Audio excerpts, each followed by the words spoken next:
Te voy a contar algo. ¿Sabías que al momento de escribir las personas dan por sentado el orden de las palabras y las frases en sus discursos? El orden de las palabras y las frases resulta fundamental para poder expresar los pensamientos y las emociones de forma efectiva. En este video te explicaré cómo funciona el orden gramatical cuando no puedes ordenar tus pensamientos o tus ideas de manera clara y efectiva. Hola, soy Walter Enciso, bienvenido, bienvenida. Este es el curso de redacción efectiva para profesionales independientes y emprendedores. Estamos en el capítulo número 2, lección número 3. Hoy vamos a hablar del perfil del idioma castellano.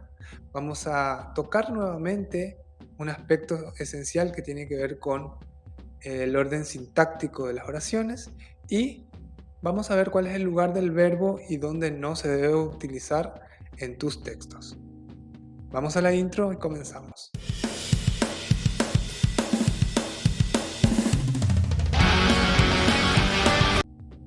Antes de continuar, te pido que le des un me gusta al video si te sirve o te es de utilidad el contenido que estamos compartiendo todas las semanas en este curso de redacción efectiva y en los otros contenidos del canal.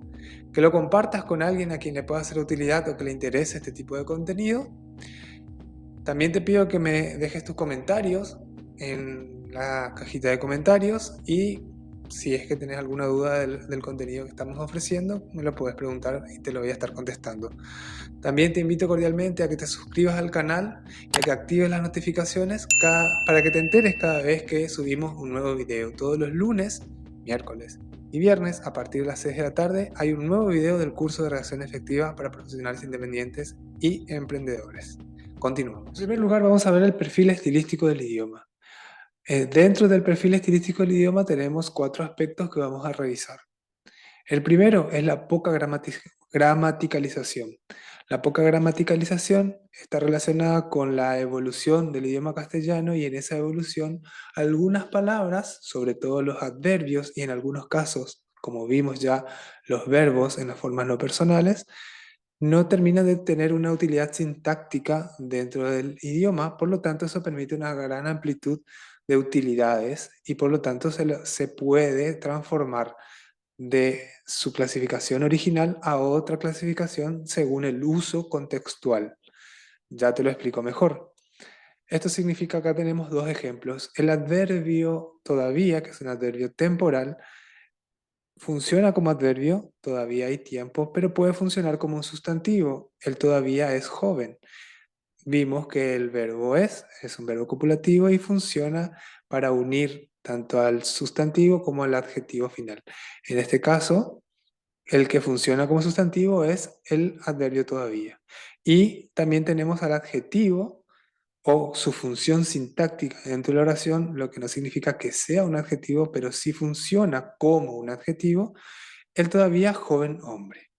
Por otro lado, tenemos también el adverbio quizás, que es un adverbio de incertidumbre. En el ejemplo dice, quizás venga mañana. Funciona como adverbio, pero puede funcionar también como un sustantivo cuando decimos un quizás perpetuo es lo que impulsa mi vida.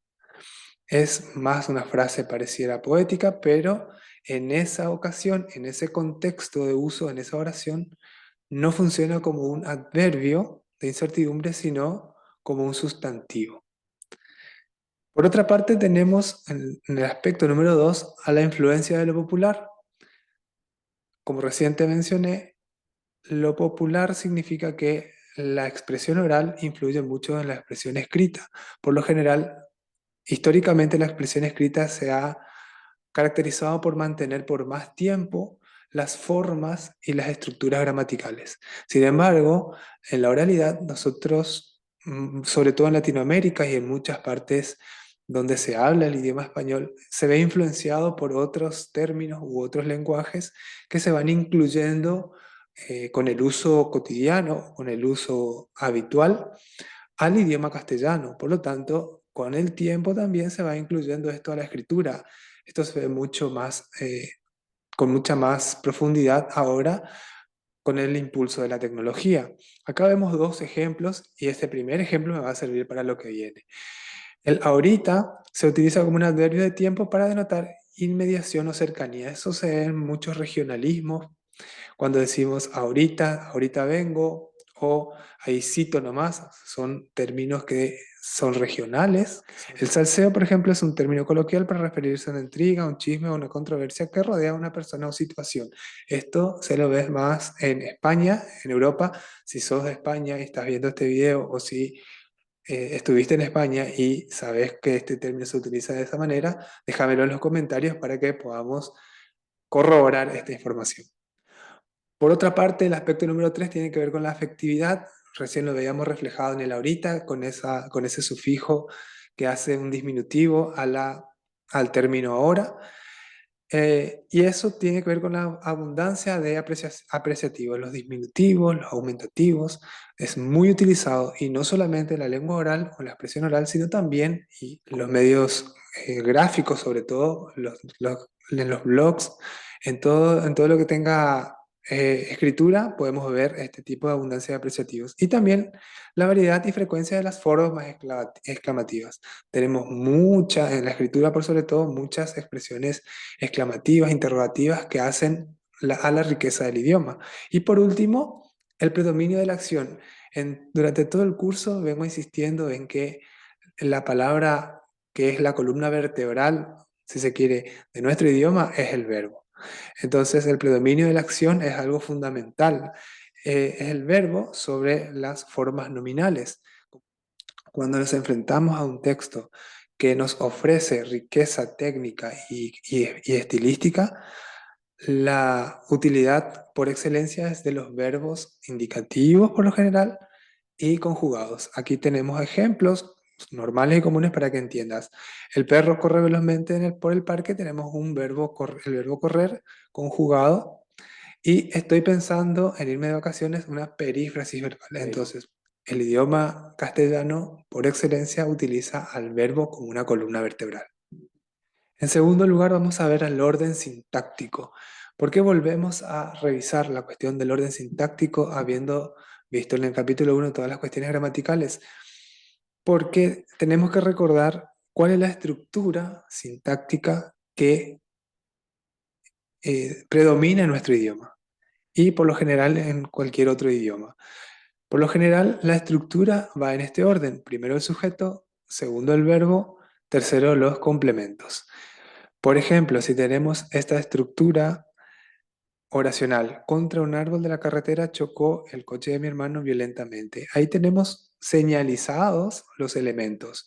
Tenemos, por un lado, como primera medida, individualizar el verbo, chocó. ¿Quién chocó contra un aro de la carretera violentamente? El coche de mi hermano. Cuando nosotros hacemos esa pregunta, te recuerdo cómo reconocer esta estructura. Cuando hacemos la pregunta ¿quién realizó la acción del verbo? Tenemos la respuesta que es el sujeto.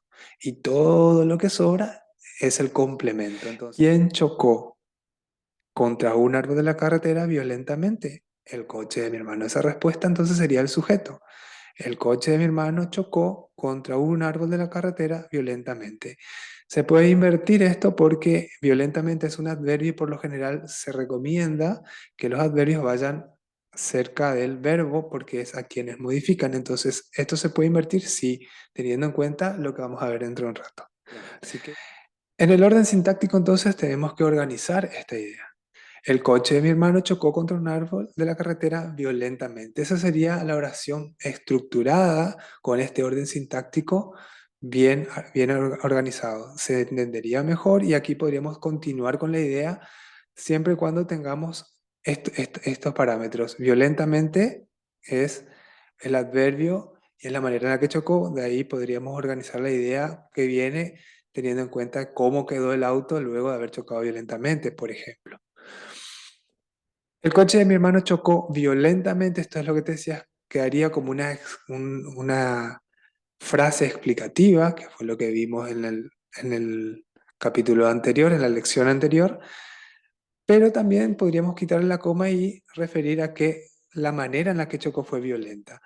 Contra un árbol de la carretera ya sería un objeto directo del verbo chocó, porque lo que se viene en la lección, en la próxima lección, para que estés prendido, el orden lógico.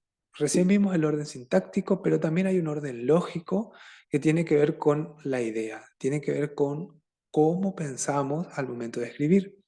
Podemos jugar con esta cuestión y teniendo en cuenta lo que vimos con el del perfil estilístico del idioma, podemos jugar con estas cuestiones de las palabras. El coche de mi hermano chocó contra un árbol de la carretera violentamente. O podemos decir, si es que la idea que tenemos es el impacto que causó, es decir, la acción en sí es lo que queremos expresar, lo que queremos, a lo que le queremos dar mayor interés. Entonces podemos decir, chocó violentamente el coche de mi hermano.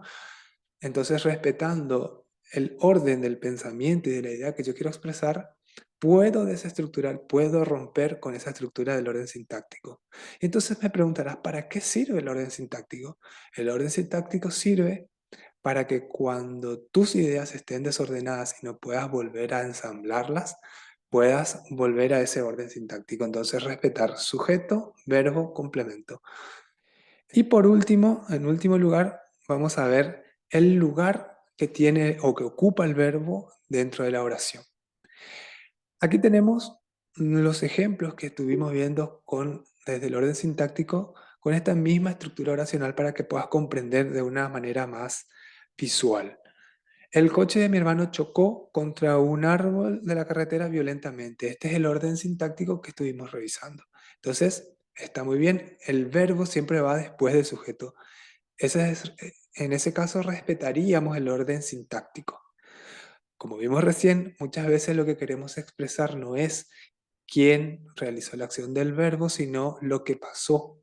Entonces podríamos priorizar poner al verbo en primer lugar y decir, chocó violentamente el coche de mi hermano contra un árbol de la carretera.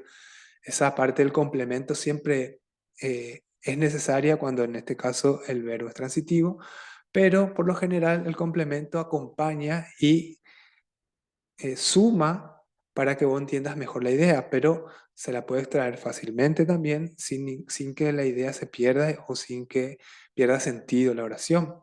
En este caso, chocó violentamente el coche de mi hermano, tiene sentido porque hay un adverbio que complementa, que modifica el verbo y se completa las ideas refiriendo quién realizó la acción del verbo.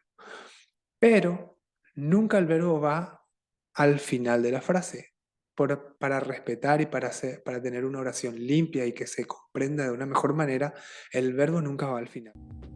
Para finalizar, vimos el perfil estilístico del idioma castellano, repasamos el orden sintáctico y una pequeña línea de lo que es el orden lógico que vamos a ver en la lección que viene, y vimos el lugar del verbo en la oración. Si te está gustando el contenido de este curso y querés ayudarme con un me gusta, suscribiéndote al canal y activando las notificaciones para que te llegue cada vez que subimos un nuevo video, y querés comentar relacionado con lo que vimos hoy y con lo que vamos a ver la clase que viene, si tenés alguna pregunta sobre el orden lógico, lo que significa el orden lógico, respetar el pensamiento, respetar las emociones al momento de redactar, podés dejarlo en los comentarios. Acordate, todos los lunes, miércoles y viernes vamos a estar subiendo un nuevo video, así que te espero en la próxima lección. Muchas gracias y hasta luego. Si te sirvió el contenido, te puedes suscribir acá o puedes ir a esta lista de reproducción o seguir viendo este video.